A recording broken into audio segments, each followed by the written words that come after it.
It's time to set up for the month of July in my reading journal, and this time I want the washi to be the star of the show.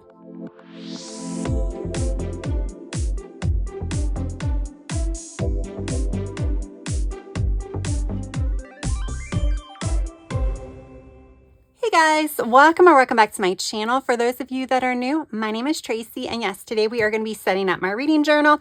This is an 8x8 Archer and Olive. I do have a discount code and affiliate link for Archer and Olive. I'm not sure if this particular color is available, but they did bring some of the storybook collection. That's what this is. This is the storybook cover back as part of their everyday collection, and they have some different color options. So yeah, I will let you know if any of those are available down in the description box. But for the month of July, I was kind of going back and forth. I'm trying to use some of the supplies I already had. And this is an Alice in Wonderland themed journal. And when I decided on the Alice in Wonderland theme, I started printing some stickers off, or I should say clip art that I turned into stickers. So I do have some of that. Plus I purchased a lot of washi and I'm like, I really need to use the washi because, you know, we're already halfway through the year. And I'm not saying I won't use this after this journal is done, but you know, I'm more likely to use it while I'm actually setting up an Alice in Wonderland themed spread, right? So I want to go ahead and use it. Now, this one is from the Washi tape shop. This is a really gorgeous washi. It does repeat quite frequently, so it's not like you could see like here's the girl. I will show you how that becomes problematic because I'm definitely going to be using this today, and I've already prepped it, but we'll save that reveal for a moment. So I have used this previously in this journal, but that doesn't mean you can't use it again. I actually used it for a cover page, a section cover page. Where is it? Right here.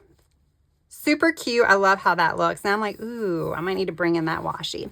Yeah, so I definitely want to use this because you'll see why in a moment. And then all of this came from, I think, Temu. I think it was a set, 1 or 2 sets. I bought it, like I said, last fall when I decided on this theme. My hair is sticking to it. But you can see this is like really, really pretty. All of this has sparkles. I don't know why, like Alice in Wonderland just screams sparkles, I guess. Oh my gosh, I'm shedding, guys. I'm sorry. But that's really cute. Ooh, I think I have some Cheshire Cat ephemera that could work for this. So we have that one. Now, obviously, I don't know that I'm going to use it all. And then this is tea. I mean, it has other things too, but when I see this, it screams like tea. This one I might not use. I don't know. I might not even use a Cheshire Cat because I really want to use the wide washi. And then this one would work well. Not like necessarily on the same page, but I kind of want to keep a cohesive spread. But I like the way this one looks. You have your Alice characters, your Mad Hatter. You have all different kinds of characters on here. Super cute. I don't know why I'm rolling all this up. And then we have just general flowers. Wait a minute. General flowers. And then this one is cards. And I do have some card ephemera, so maybe this will work with some of that too. So you can see some of this is like a play on the Alice in Wonderland theme. And then I just pulled some supplemental washi, which I think I might have just lost one of them because I have some light purple one that rolled somewhere. I don't know where it is, but we'll find it at some point. But I pulled some of this. This doesn't actually match, but it was like one of the closest. That's not that close. Well, yeah, that's not that close. But I pulled it because it just screamed like her blue dress to me. So let me talk about how I was thinking about using the wide washi. I cut it into squares. So this washi is 6 centimeters wide. So what I did is I decided to cut it 6 by 6. And I'm thinking about doing like a checkerboard pattern here. Now I could do a couple of things. So we're going to kind of like lay this out. Now I could do a full on checkerboard pattern, but that leaves a lot of like white space on the page is the only problem with that. And this is where it becomes problematic as far as the repeating patterns, because you'll see like how many times is she going to make an appearance?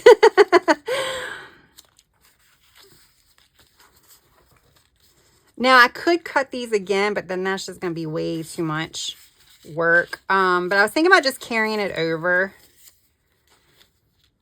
So what are we thinking? I mean, I think that could be kind of cool.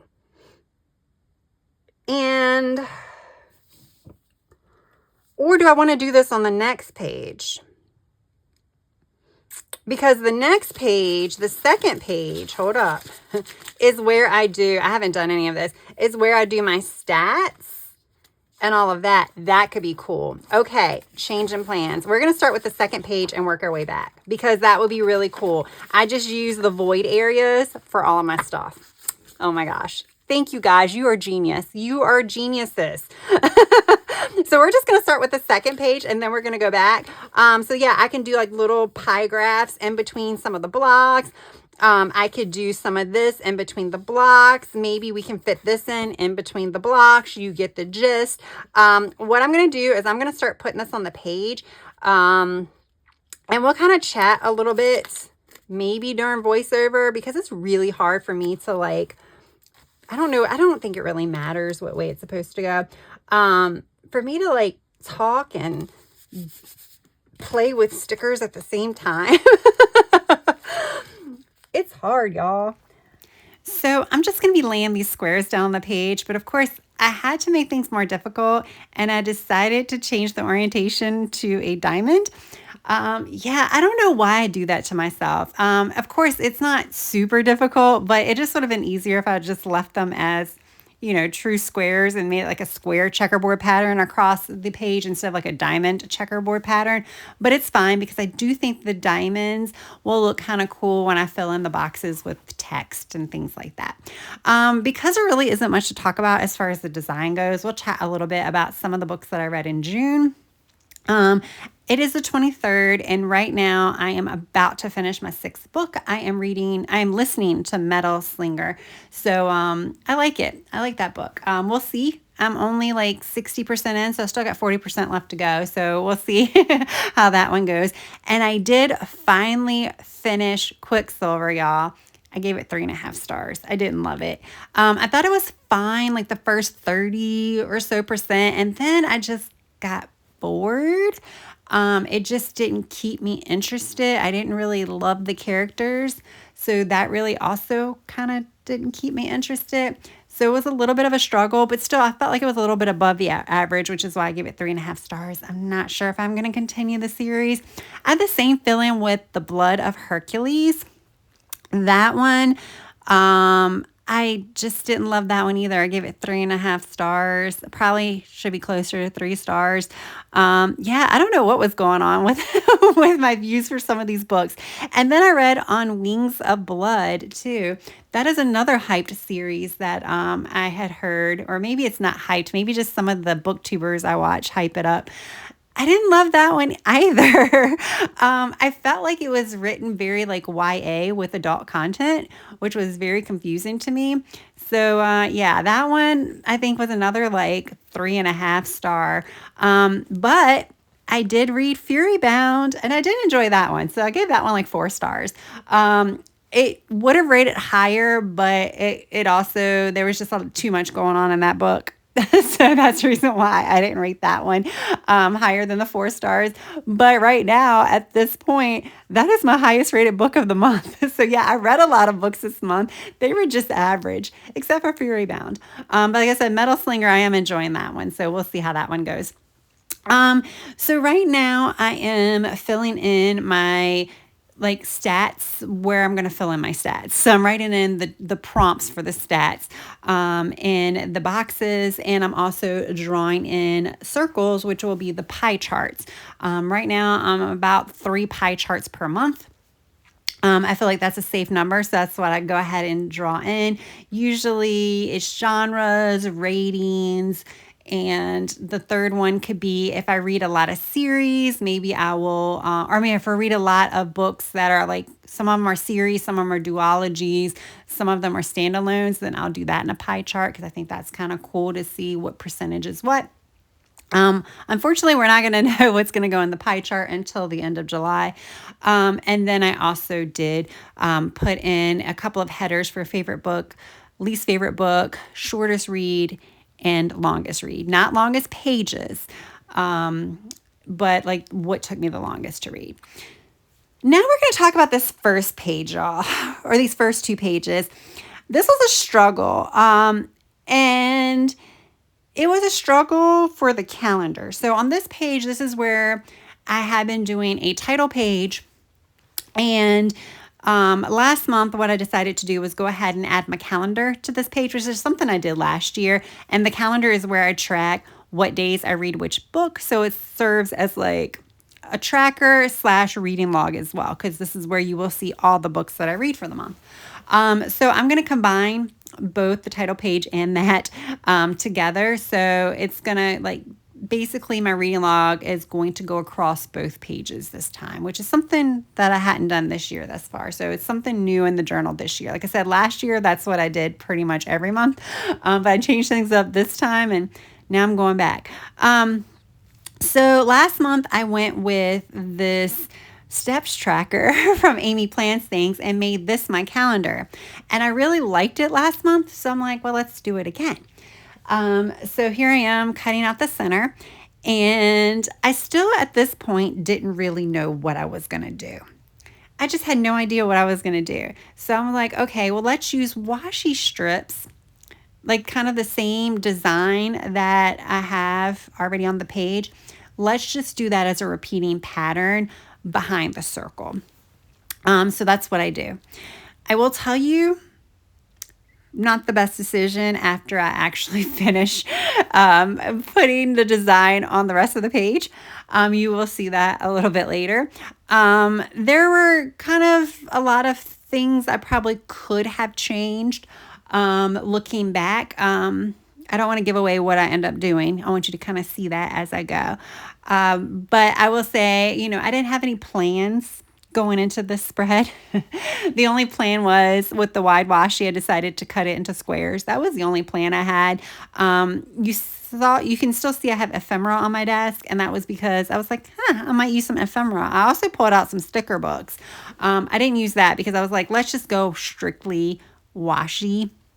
So that's why I kind of ignored the ephemera and the stickers and just was like, let's just go washi. So I really liked how the washi looks with the little thin washi underneath of it. So I'm like, let's just kind of repeat that and let's use some of the other washis that with the complementary colors. So that's what I did. And you'll see then I'm like, now I have to like cut around this circle with the washi, which is very hard to do. Even with the gyro cut, like I can do like, the intricate cuts with the gyro cut, but trying to cut a circle that is almost, I don't want to say perfect because nothing's going to be perfect when you're doing it by hand unless you have like a stencil or something to go by or protractor. It's just so hard to do. So you will see this is like the wonkiest circle ever. And the circle is on a square piece of paper. So the only thing I like looking back that might have worked is I could have cut the actual, like cut it in a circle shape and then laid all the washi down and then just put that on top of it. So that would have been one solution. I still think my circle would have been a little bit wonky, but not as wonky as it will look in the end. The other thing I don't love is because I am doing an actual pattern with the washi and I'm using different kind of washi, I don't like the washi that I use in the middle of the circle because it's just a repeating pattern of the same washi. I think it would look better if it looked like a continuation all the way across the page. Again, hindsight.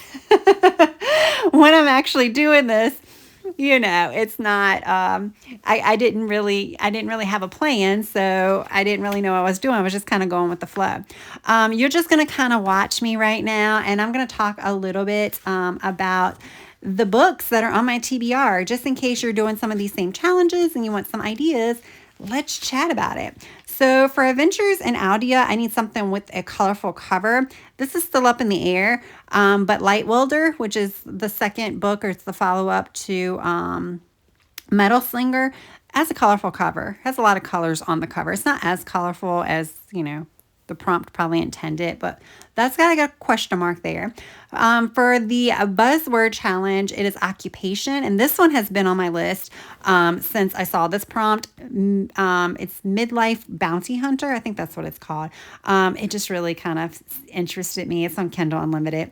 For the buzzword cover challenge, it's metallic. And I think I'm going to read Veiled Court. It's by C.N. Crawford.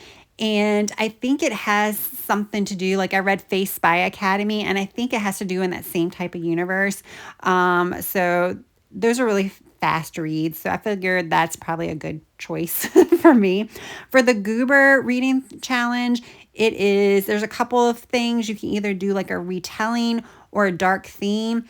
And Us Dark Few is a Kindle Unlimited book that I meant to read this past month and didn't get to.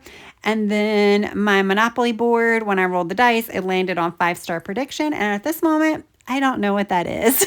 So I'm going to have to think on that.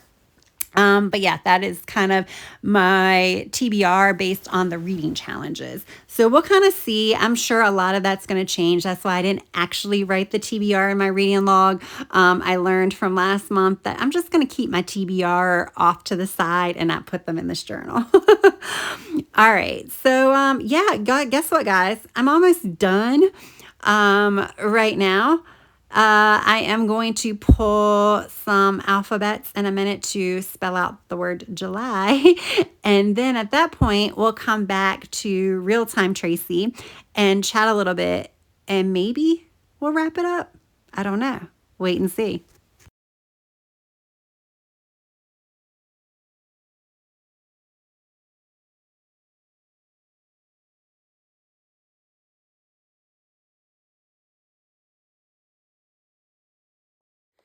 All right, guys, there we go. This took a while just because of all the cutting, but there we go. All the washi. That is so janky, but you know what? I made it myself. It is fine. It's really not, but we're going to leave it. This would have been so much better. I'm almost wondering. I'm not loving this. I'm not loving this at all. I'm almost wondering if I just draw a calendar. I think I'm going to just draw a calendar, guys. So yeah, I'm sure a lot of you would have probably just left it and been fine. I just couldn't do that. I don't know why. I did a wrap up for the video and everything. And I'm like, you know what? I got to change this. I got to change this. I'm just not happy with it. So yeah, I did have to bring out the undo to assist here to bring off the, or to take off the actual sticker and some of the washi. I will say this washi does rip the page.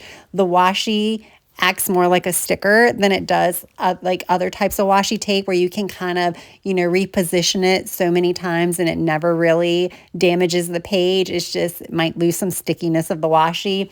This washi definitely ripped the page.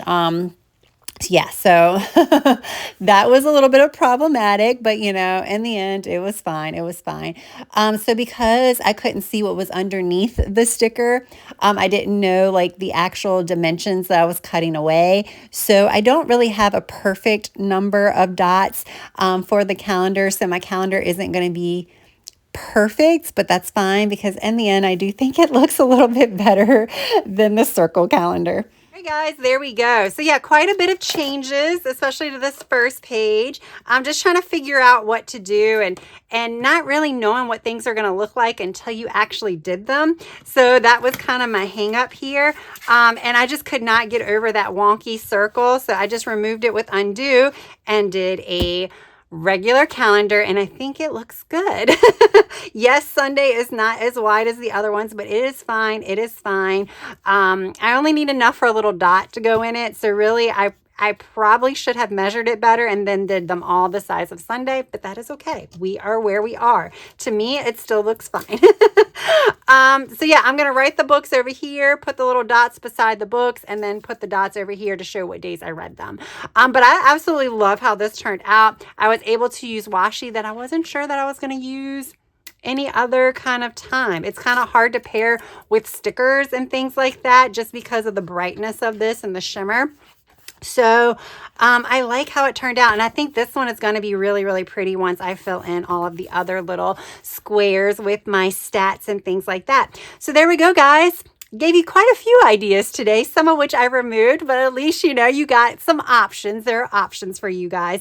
So there we go. So obviously this is not reading journal specific. You could do this in any spread.